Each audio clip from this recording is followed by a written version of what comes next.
तो फ्रेंड्स, कैसे हैं आप लोग। आज हम ऑल सब्जेक्ट ऑल चैप्टर में 10th क्लास के पॉलिटिकल साइंस के चैप्टर 3 के 35 VBI ऑब्जेक्टिव प्रश्नों को देखेंगे, जो कि इस वीडियो में आपको ऐसे प्रश्न मिलेंगे जो आपके मैट्रिक की परीक्षा, कॉम्पिटिटिव एग्जाम और जनरल एग्जाम के लिए बहुत ही महत्वपूर्ण है। फ्रेंड्स, आपको मैट्रिक के एग्जाम के लिए 80 से 90% नंबर लाने के लिए आपको इस चैनल RG सोशल स्टडी के प्लेलिस्ट के सभी विषयों के सभी चैप्टर का ऑब्जेक्टिव को एक बार रीड जरूर करना चाहिए और फिर देखेंगे कि परीक्षा में नंबर कैसे नहीं आता है। बहुत ही VBI ऑब्जेक्टिव चैप्टर है, आप उसको एक बार जरूर देखें। तो चलिए फ्रेंड्स, हम शुरू करते हैं इस वीडियो को। लेकिन उससे पहले फ्रेंड्स, इस वीडियो के लिए आपका एक लाइक जरूर बनता है और आप इस वीडियो को एक लाइक जरूर करें ताकि आपका विश्वास हमारे लिए बना रहे। तो चलिए इस वीडियो को हम शुरू करते हैं। तो सवाल नंबर 1 देखेंगे, लोकतंत्र की सफलता की एक आवश्यक शर्त क्या है। लोकतंत्र की सफलता की एक आवश्यक शर्त क्या है। तो इसका जो सही जवाब होगा ऑप्शन क होगा, लोकतंत्र में आस्था। यानी कि आपको लोकतंत्र में आस्था होनी चाहिए, विश्वास होनी चाहिए। सवाल नंबर 2, चिपको आंदोलन किस उद्देश्य से चलाया गया। चिपको आंदोलन फ्रेंड्स, ये जो प्रश्न है वेरी वेरी इंपॉर्टेंट है मैट्रिक एग्जाम के लिए और प्रतियोगी परीक्षा के लिए भी, आप इसको याद रखेंगे। चिपको आंदोलन किस उद्देश्य से चलाया गया, तो इसका जो सही जवाब होगा ऑप्शन ख होगा, पर्यावरण संरक्षण के लिए। यानी कि चिपको आंदोलन पर्यावरण संरक्षण के लिए चलाया गया। सवाल नंबर 3 है, नेपाल में गिरिजा प्रसाद कोइराला को प्रधानमंत्री पद की शपथ कब दिलाई गई। नेपाल में गिरिजा प्रसाद कोइराला को प्रधानमंत्री पद की शपथ कब दिलाई गई। तो इसका जो सही जवाब होगा ऑप्शन ख होगा, 30 अप्रैल 2006 को। एक बात आपको क्लियर कर दें कि गिरिजा प्रसाद कोइराला जो हैं नेपाल के प्रधानमंत्री 4 बार रह चुके हैं। सवाल नंबर 4 है, संपूर्ण क्रांति आंदोलन का नेतृत्व किसने किया था। संपूर्ण क्रांति आंदोलन का नेतृत्व किसने किया था। इसका जो सही जवाब होगा ऑप्शन क होगा, जयप्रकाश नारायण ने।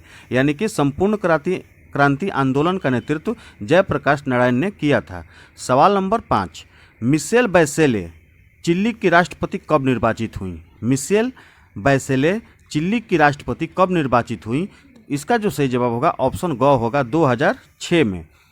सवाल नंबर 6 है, 1977 ईस्वी में भारत में लोकसभा चुनाव में किस पार्टी को बहुमत मिला था। यहाँ पर 1977 की बात हो रही है कि 1977 ईस्वी में भारत में लोकसभा चुनाव में किस पार्टी को बहुमत मिला था। तो इसका जो सही जवाब होगा ऑप्शन घ होगा, जनता पार्टी को। अब हम सवाल नंबर 7 देखेंगे।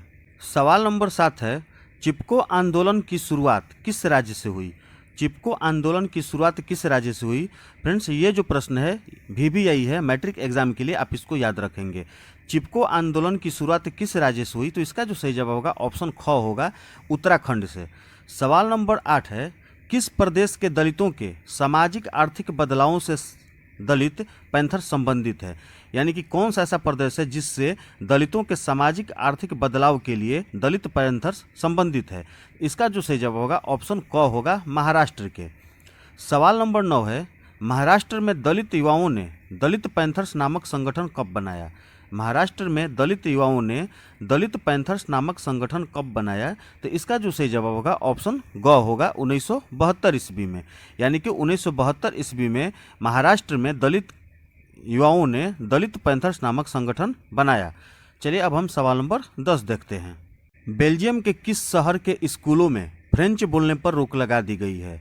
बेल्जियम के किस शहर के स्कूलों में फ्रेंच बोलने पर रोक लगा दी गई है। ऑप्शन है क नामूर, ख ब्रुसलेस, ऑप्शन ग मर्चटेम और ऑप्शन घ है मोन्स। तो इसका जो सही जवाब होगा ऑप्शन ग होगा, मर्चटेम। यानी कि बेल्जियम के मर्चटेम शहर के स्कूलों में फ्रेंच बोलने पर रोक लगा दी गई है।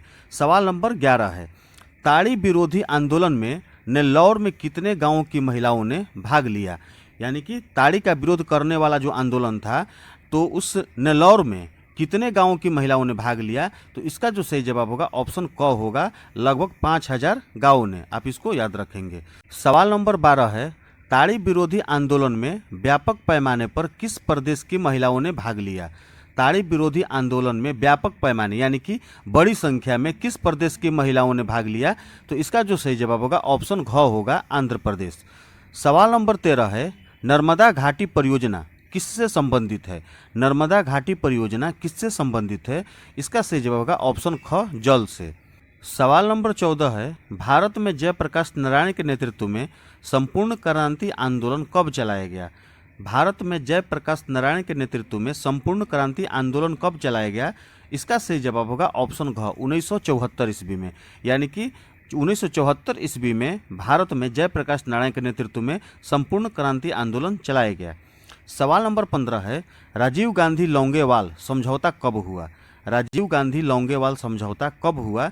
इसका जो सही जवाब होगा ऑप्शन ख होगा 1985 ईस्वी में।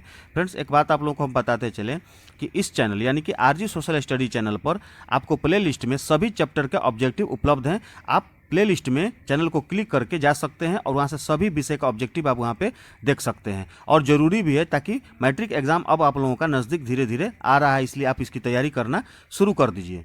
चलिए अब हम सवाल नंबर 16 देखते हैं। सवाल नंबर 16 है, राष्ट्रीय पुनर्वास नीति को कब स्वीकृति मिली? राष्ट्रीय पुनर्वास नीति को कब स्वीकृति मिली? इसका सही जवाब होगा ऑप्शन ग 2003 ईस्वी में। सवाल नंबर 17 है, नर्मदा बचाओ आंदोलन संगठित रूप से कब मुखर हुआ? नर्मदा बचाओ आंदोलन संगठित रूप से कब मुखर हुआ?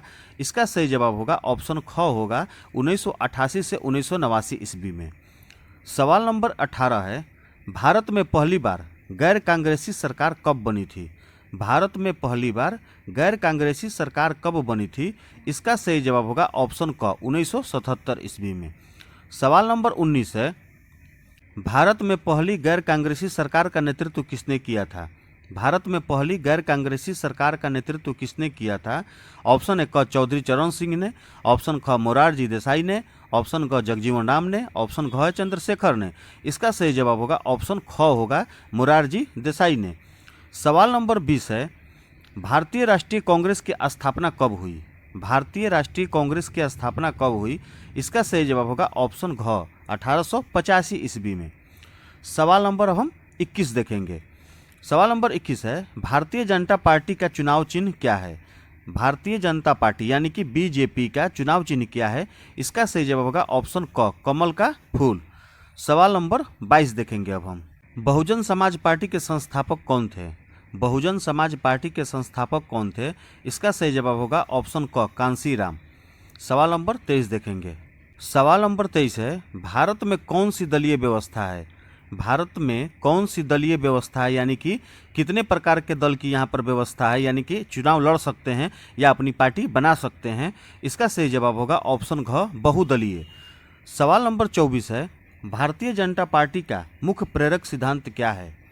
भारतीय जनता पार्टी का मुख्य प्रेरक सिद्धांत यानी कि ये जो पार्टी है बीजेपी किस सिद्धांत पर चलती है? तो इसका जो सही जवाब है ऑप्शन घ सांस्कृतिक राष्ट्रवाद। सवाल नंबर 25 है, निम्नलिखित में किस देश में एक दलीय व्यवस्था है? यानी कि कौन सा ऐसा देश है जहां पर एक दलीय यानी कि एक ही दल का वहां पर शासन व्यवस्था है? उसका सही जवाब होगा ऑप्शन क चीन में। अब हम सवाल नंबर 26 देखेंगे। म्यांमार में लोकतंत्र की वापसी का संघर्ष किसके नेतृत्व में चलाया गया? म्यांमार में लोकतंत्र की वापसी का संघर्ष किसके नेतृत्व में चलाया गया? तो इसका सही जवाब होगा ऑप्शन ख आंग सान सूची के नेतृत्व में। अब हम सवाल नंबर 27 देखेंगे। नर्मदा बचाओ आंदोलन में नर्मदा क्या है? तो नर्मदा एक नदी है, ऑप्शन ख सही है। सवाल नंबर 28 है, नेपाल में लोकतंत्र की वापसी कब हुई? नेपाल में लोकतंत्र की वापसी कब हुई? इसका सही जवाब होगा ऑप्शन घ 2006 ईस्वी में। सवाल नंबर 29 है, नेपाल में किस राजा ने 2002 में संसद को भंग कर पूर्ण राजशाही की घोषणा की? नेपाल में किस राजा ने 2002 में संसद को भंग कर पूर्ण राजशाही की घोषणा की? इसका सही जवाब होगा ऑप्शन क राजा ज्ञानेंद्र ने। सवाल नंबर 30 है, भारत में 16वीं लोकसभा का चुनाव कब हुआ?